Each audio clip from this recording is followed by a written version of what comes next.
Hey guys, this is Blue Phoenix, aka Erkin Fresh. I'll be talking in this tutorial simply about how you can finish an album. How do you go about writing an album and actually finishing it? So I don't really have anything to show on my desktop necessarily in my DAW, Bitwig, or Ableton. It's just going to be me talking to you right here. Okay. So before you even get started thinking about doing an album, you really need to get in the habit of actually finishing tracks. And I know it's difficult to finish tracks. Some people just don't have the habits yet of actually getting it done. You might finish 5 or 6 tracks and finish one of those, and that might be the way you do things. And I understand, because when you get started on a track, generally those first few hours are really productive and fun, and you get a lot done, and it's hard to actually get down to the very end of it because it starts to get very tedious, especially the mixdowns. But you've really got to practice your mixdowns, and the only way you're going to practice your mixdowns is by mixing down your own tracks. So every time you finish a track, you're going to get better at mixing down, and a good mixdown is what makes a track a gem instead of a polished piece of junk turd. Okay, so get in the habit of actually finishing your tracks, or you're never going to finish an album. So I'd say the part one, probably the most important thing you can do is choose what genre of music you're actually going to write. If you only write one type of music, you're only really interested in one type of music, that's probably the way to go. You can also choose what kind of instruments you want to have prevalent in your album. It's a good idea to create a few really good sounds in your DAW of choice, be it Ableton or Bitwig or whatever. And if you have like certain favorite synths you like, then it's a good idea to just get a good library of sounds if you don't already have one. That's not to say that you should use the same sounds in every song, but it's good to have some things done up front so that when you're writing your album, you can fall back on a set of proven sounds in your library. In my case, for the Glimpse of Paradise album, I've been listening to the Melodic Progressive channel on Digitally Imported. It's kind of a nice blend of progressive house and some melody, and it's very relaxing and just fun to listen to. It uses a lot of pianos as well. I also had some interest in dabbling in kind of orchestral music, and I wanted to add a lot of stringed instruments. So I purchased a pack called, it's for Contact, called Novo from Heaviosity. It's a set of stringed instruments. You got the violin, viola, cello, and bass, and it's just an amazing sample set. And I'll probably do a review on that at some point. But I got those tools ready to go, and so basically I was trying to blend this what I'd been hearing on Digitally Imported in the progressive melodic progressive channel with stringed instruments. Part 2. Just start writing some tracks. At this point, it's not really important that your tracks fit any kind of a theme. You just want to go ahead and get started, but they probably should fit the genre that you've selected. They don't necessarily need to be the first tracks that are going to be on the album. Like, you don't need to write chronologically track number 1, then track number 2, then track number 3, and so on. They might just end up being anywhere on the album. You're not sure. Okay, so you want to write anywhere from like 3 to 5 tracks as part of this, but don't write what you would call the masterpiece or the cornerstone or the crescendo just yet. Try to avoid doing that. You might have some ideas for it, but it's probably a better idea to just go ahead and get some of the rest of the tracks of the album done first. Part of the reason for that is you're going to start building up some elements in those tracks that are common and that you might want to end up using in your masterpiece. You're also going to learn about some things that you haven't done in those other tracks that maybe you want to put in your masterpiece later. So it's a good idea to just save that for a while. Now, these first few tracks you're going to write, they don't need to have names. In fact, really you shouldn't name them at all. In my case, I like to just call them the name of the month and the year. If I do 2 tracks in a month, then I will actually call it like October 2017 1 and October 2017 2. I know. Nothing fancy yet. You don't need to name them. In the case of the Glimpse of Paradise album, the first track I wrote actually was Cyclone, which ends up being the third. You'll notice if you get the album that Cyclone is a little bit out of place because it's a lot harder than the rest of the album. And it's because I wrote it chronologically first, and then I kind of changed a little bit about where I was going with the album. So a little bit of shame on me, but on the other hand, it's going to turn out okay, I think. It kind of fits with what goes on in the album. After that, I had written, I think it was Return to Reality was the next one I wrote, which was the 6th track. And then Calm After the Storm was the 4th track on the album. Okay, so no particular order yet, just kind of, I don't know, all over the place. And that's okay. At this point, you can go on to part 3, which is to choose a theme for the album. You should have a rough idea now, since you've written a few tracks, about where the album is going.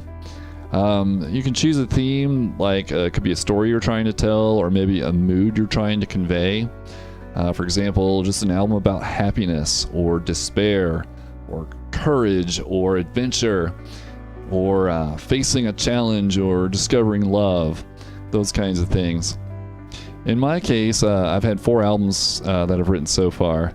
The first one was Descent to Heaven, which was about my near-death experience. I almost died once, and so the album was about that. It was it really helped drive me to complete the album, because I had kind of this important story in my life that I wanted to tell. The second album was Source of Hope, and I wanted to just basically convey a sense of hope through happy and uplifting music. Conquest of Light was the third album, and I wanted it to kind of be like a struggle between darkness and light. So the first half of the album were like a bunch of darker tracks. Then I had what I call the masterpiece song, Conquest of Light, which was a little bit of both, darkness and light. And then finally, the second half of the album was lighter tracks. I thought it turned out really cool. It was a good album. And then my latest album that I've just finished up is Glimpse of Paradise. And it's basically like an adventure to an exotic land, and then the return back home. Okay, so once you've chosen a theme for your album, you can go on to part 4, which is you should name the tracks that you've written so far, and then come up with names for the rest. Okay, so you've probably got 3 to 5 tracks so far that you've written. It's a good idea now to see, well, okay, like in my case, I had a really hard track. I was like, well, let me represent that like a challenge on the way to this paradise. So I ended up calling it Cyclone and putting it was about it was the 3rd track in the album. Okay, this is also a really good time to figure out how many tracks you're going to end up writing. At this point, so you've written a few tracks, now you know about how long they're going to be. In my case, they were 8 to 9 minutes, and I wanted the album to be a little bit over an hour, so I settled on having 8 tracks on the album. Okay, so that, given your past track lengths, you know kind of where you're going and how many tracks in total you're going to have. And once you fit some of your older, the tracks you've written so far into certain names, you should go ahead and name the rest of the tracks in the album. So you already know, like in my case, like there's going to be 8 tracks. I've written 3 so far, and I know where those are going to be on the album. Let me go ahead and name the rest of the tracks on the album, even though I haven't written them yet. So in the case of Glimpse of Paradise, what I ended up having was I had a harder track that I ended up calling Cyclone. I had 2 softer tracks that I ended up calling Calm After the Storm and a Return to Reality. And then I kind of had this idea of, okay, well, now I want the title piece to be the 5th track of the album, and I'm going to call that Glimpse of Paradise. And then I decided, well, the track at the very end, basically when when the journey is over, could be End of the Odyssey. And I decided to make a trance remix of the title track to put that at the end of the album. It's not technically part of the journey, it's just kind of a bonus track. That left tracks 1 and 2, which I ended up calling Wanderlust and Crossing the Fringe.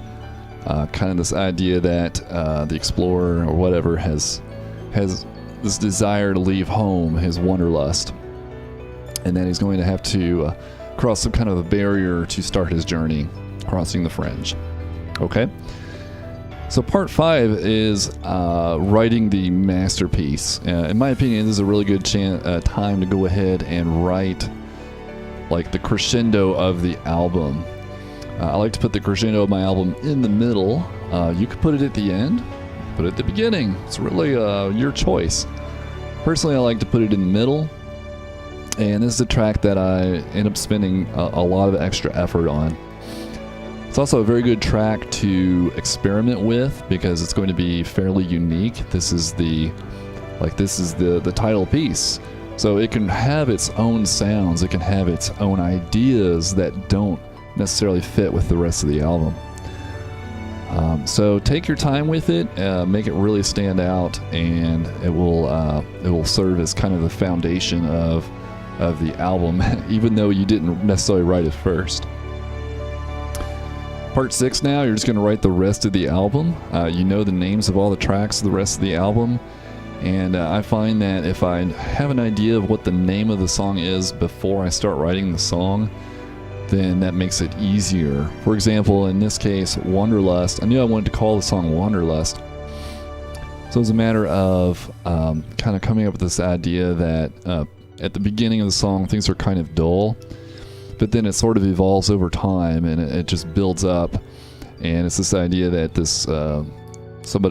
they're kind of bored with their life, but they're thinking about leaving, and they're daydreaming about the excitement they're going to have on this journey. So that's kind of helped me drive writing that song, because I had a good idea for what to do with it because I had the name. Okay. So once you've written all the songs for the album, you want to go back and in part 7, double check all of your mixdowns, make sure that all your sound levels are consistent. You may have like a kick drum in one song is really loud compared to another song. Well, this is your chance to go ahead and fix it all.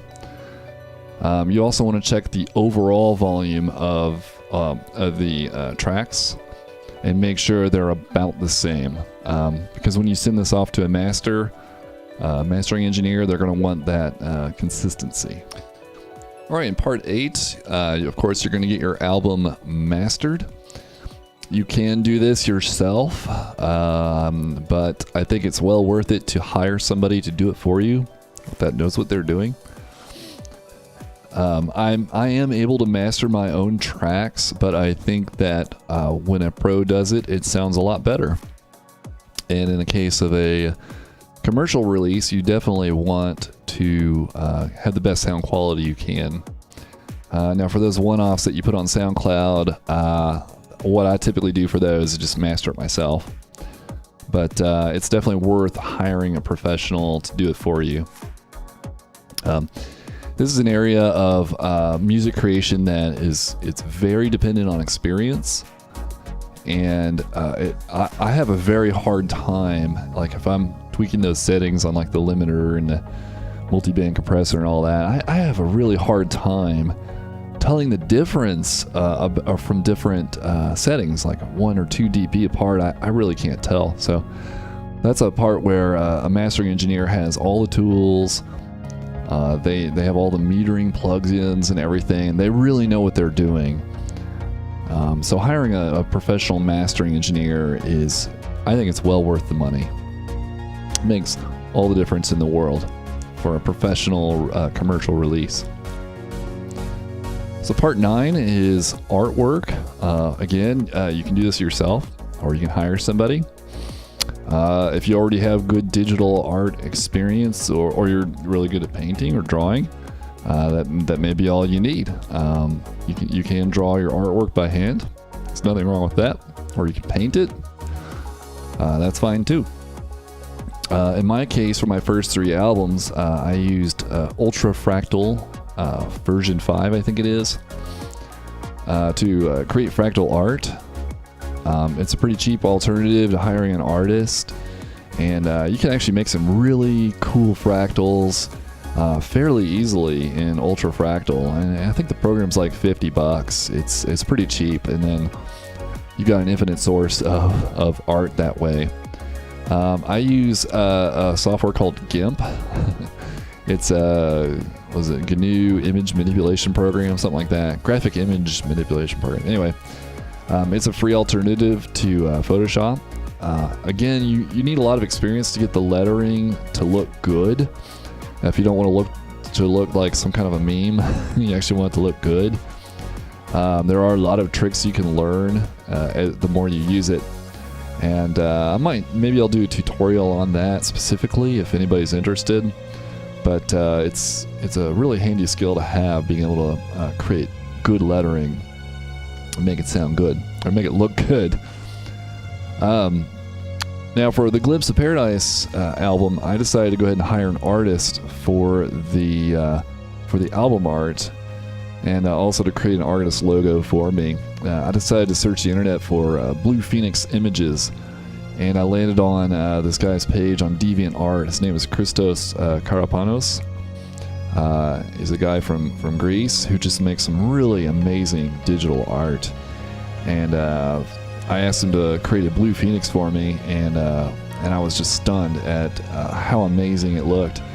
And then for the album cover, I kind of just described what I wanted, and he kind of sent me a draft, and then he kind of guided me towards what exactly I wanted, and I kind of came up with the idea of just having like this like a deserted island with a sunset, but the sunset to look kind of supernatural almost, and what it came back with was just incredible. So it wasn't cheap, but I think it was worth the money. So definitely, if you can hire an artist, then it'll draw people to take a look at your album. It may not get people to buy your album, but the more people that come and actually look at your album and listen to the samples, the more people that are going to purchase it. Whereas if you have just real generic art, people typically aren't going to even look at it. So it could easily pay for itself, especially for a commercial release. So the last part 10, you're going to publish your album. In the past, I have used Ectoplasm, EKTOPLZM. I'm wearing the shirt, and it is an amazing site if you're into psytrance, or it's pretty cool. He's got a mix of chill out as well, which is why I was able to qualify. The albums on there are free, so if you're not looking to charge and you just want to hit a wide audience, Ectoplasm is fantastic for that. I have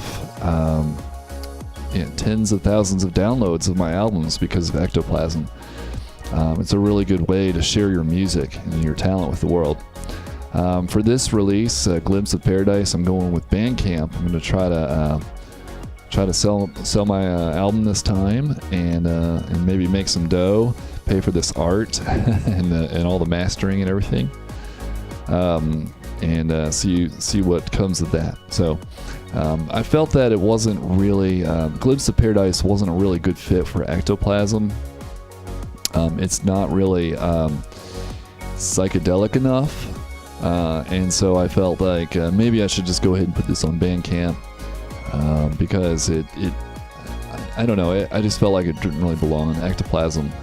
Maybe the next album will, and I'll give it away for free. We'll have to see.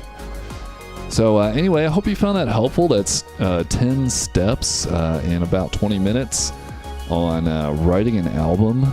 And I hope you can check out Glimpse of Paradise on Bandcamp. If you're watching this before December 12th, 2017, it's not yet available. However, it will be very, very soon. So I will catch you next time. And until then, happy writing. See ya.